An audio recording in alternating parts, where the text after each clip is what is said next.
কিছু মুহূৰ্ত আছে এক্সিট পলে যিয়ে নিদিয়ক বা আমাৰ যিবিলাক এজেঞ্চি আছে সকলোৱে দিছে এটাই কথা যে মোদী ডাঙৰীয়া তৃতীয়বাৰৰ কাৰণে প্ৰধানমন্ত্ৰী পদত অধিষ্ঠিত হ'ব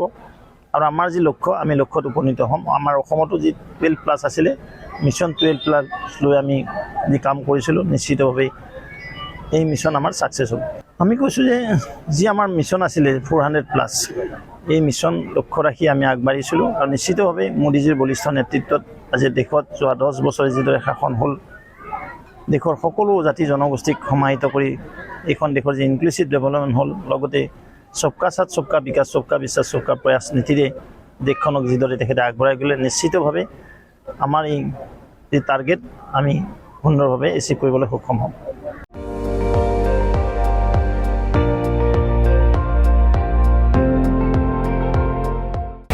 আপুনি চাই আছে ND24 সৰ্বশ্ৰেষ্ঠ নহয় সৰ্বোত্তমৰ দৌৰ